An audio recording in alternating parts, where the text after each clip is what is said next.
On the top of the screen, we have the Logitech Streamcam, which is set to 1080p 60 frames per second on MJPEG. It can also do 1080p 30 frames per second at YUY2 or NV12, and I'll be showing that in a little bit. The Logitech C922 is set to 1080p 30 frames per second. This device is very similar to the Logitech C920, and the image quality looks basically exactly the same. I've already done multiple comparisons of the C920 to the Streamcam, but one difference with the C922 is it can also do 720p 60 frames per second, so I will be demonstrating that. Now let me show these webcams individually. So first we have the Logitech Streamcam. This is at 1080p 60 frames per second right now. This is what the device looks like. Now as far as the sharpness goes, it's pretty decent. It's not like super amazing. It's just a little bit sharper than the C922, as you'll see.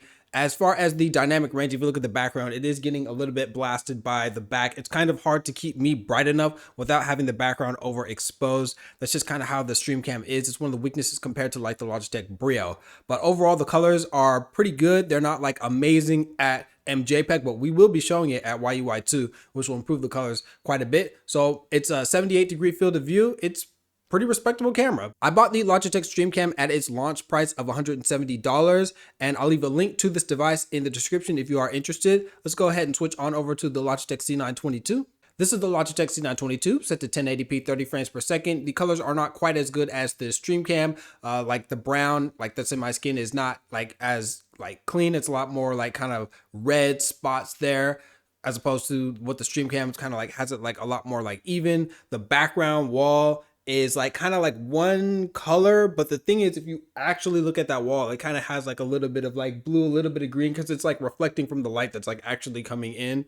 So I think that the colors are better on the Streamcam, but this is not like super far off, and it's pretty respectable. But really, it's going to come down to the 720p 60 frames per second of the C922. Is that worth it compared to the C920? Because otherwise, if you like the way that this looks right here, the C920 looks exactly like this at 1080p 30. I bought the Logitech C922 for an inflated price, about like $120 to $130. This was inflated due to the pandemic, but I will leave a link to the current pricing in the description if you are interested in this device. So let's go ahead and switch back to both of the webcams.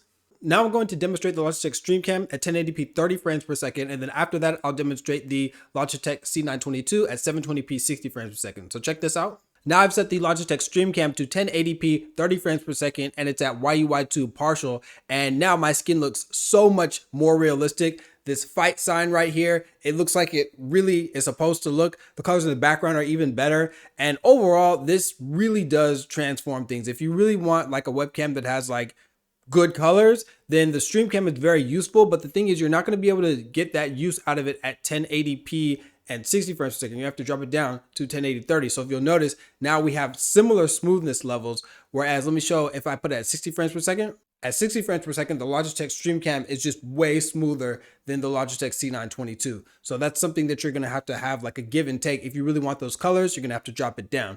Now let's go ahead and move back again. Now this is what this device looks like individually. Again, 1080p 30 frames per second. We've lost the smoothness, but we do have much improved colors. Now we're going to also have to show the Logitech C922's 720p 60 frames per second. So this is what the Logitech C922 on the bottom looks like if it's at 1080p 30 frames per second.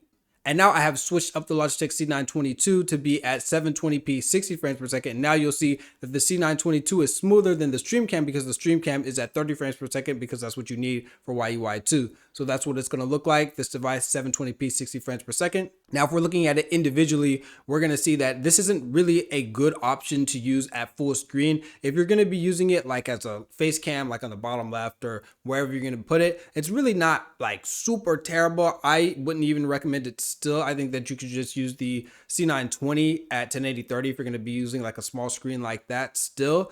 But yeah, this is not really usable in this day at this resolution. It just doesn't look that good.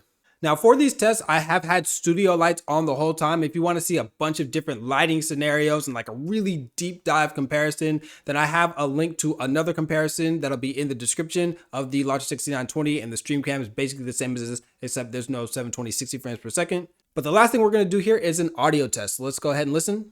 Now this is the audio coming from the Logitech Streamcam's microphone, and there is a fan below me from my computer. Let's see if you can hear it. But that's what the device will sound like if you have no filters or anything on it. A lot of times I do use a noise suppression filter like with this microphone right here. But for the Logitech Streamcam, this is just the audio unprocessed, what it sounds like right out the device. And now this is audio coming from the Logitech C922, and this is what this device will sound like if you're just using the built-in microphone. There are no filters or anything on it. I'll be quiet just for a little bit so you can hear ambient noise. And I can see on the meter in OBS that it is picking up more ambient noise in the Streamcam, but we'll see what that actually sounds like in the recording. This was an audio test of the Logitech C922. Now in these last two shots, I have the Logitech Streamcam set to 1080p 30 frames per second YUY2, and the C922 is set to 720p 60 frames per second. Now it's pretty clear that the Streamcam just beats the C922 in pretty much every test, but is it better enough than the C922 to pay this much money for it? Because I did pay about $170 for the Logitech Streamcam. It was about $130 with inflated prices for the C922, but then you also have to consider that the Logitech C920 looks exactly the same as the C922 at 1080/30, and I bought the C920 for $50. So do you really want to spend like 3 times more money for the Streamcam? I feel like if you're going to be spending that much, you might be interested in getting something like the Logitech Brio, because it does do 4K and it looks really good. I have a bunch of comparisons on this channel. There's also the Razer Kiyo Pro, which can do 1080p 60 frames per second like the Streamcam, but it can also keep these really good colors at 1080p 60 frames per second, which is something that the Streamcam has to be dropped down to 1080/30 to do. Of these two webcams, yeah, the Streamcam is better, but my personal recommendation is to either stick with the Logitech C920 or go all the way up to the Logitech Brio. If you like the Streamcam, then like by all means. But personally, I think that the Logitech Brio for a similar price range can do 4K. It just looks great. And I will leave a link to my comparison of it. If you are interested in getting either of these two devices, I do have links to both of them in the description, and I'll see you in the next review.